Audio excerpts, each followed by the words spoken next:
I'm Cari Peters, a recognized thought leader in the Microsoft Dynamics community and a Microsoft MVP for business applications. Welcome to the Get Your New View podcast. Keep listening to learn how we work with frustrated Business Central and NAV users who struggle to use their system and find the answers that they need. We teach them to truly understand how the system can support their business processes to make immediate and lasting improvements. As a result, they get more done in less time, make better business decisions, and even love their system.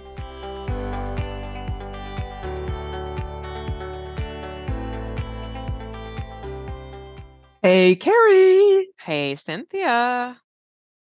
Remember last week how we were talking about the inventory valuation reports?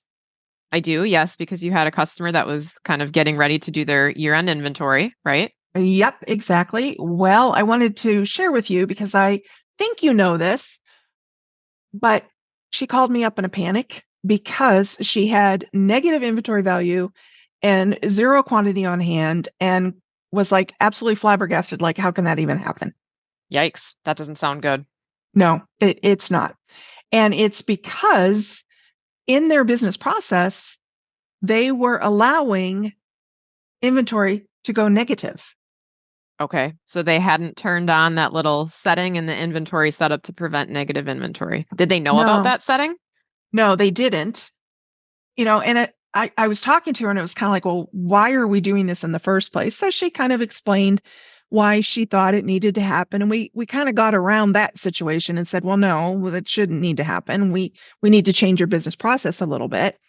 And then she said, well, okay, I'm fine with that. But why, if I'm getting the stockout warning, because she had that turned on, why am I still getting negative inventory? And I told her that's because it's just a warning. It doesn't prevent you from shipping. Think about it. You got the warning and you hit post and ship. She's like, oh, yeah, I guess we do. So the next question for her was like, why the heck did that value be on there? That's what's interesting to me, right? The inventory wasn't negative, but you're seeing the side effect through a negative valuation. Correct. Now, if I remember correctly, isn't this why we had our conversation last week about the inventory valuation?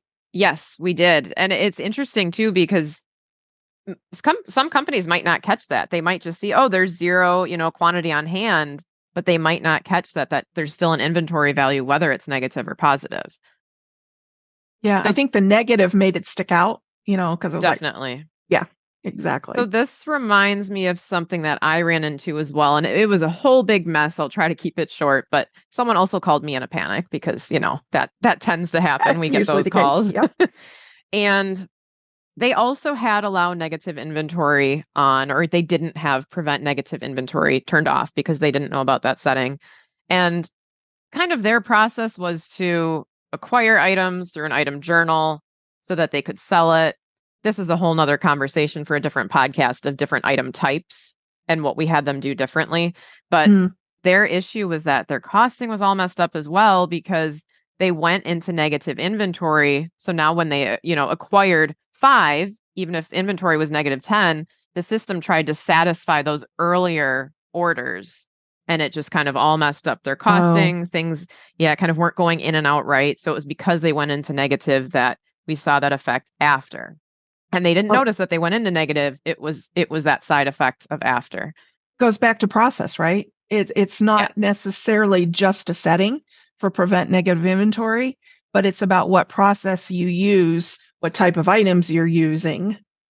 Absolutely. And we'll have to talk about that in another podcast because that's a great conversation as well. But, we're not saying go, turn on that prevent negative inventory right now, but know that it's there and just be aware and maybe even check what your company has as the setup and maybe why that is.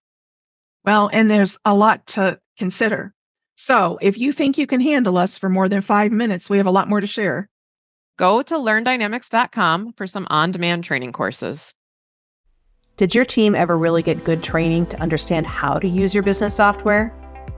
Do you think you could use more features of your software if you just knew how? Are you frustrated with inefficiency that never seems to get better? Do you suspect that there just has to be a better way, but you don't know what that is? We believe every company can benefit from increased efficiency and higher utilization of their software, and that it's possible to have fun while learning exactly how to do that. The experts at NewView Strategies work with frustrated Business Central and NAV users who struggle to use their system and find the answers they need. We teach them to truly understand how the system can support their business processes to make immediate and lasting improvements. As a result, they get more done in less time, make better decisions, and even love their system. Please contact us at getyournewview.com to get started.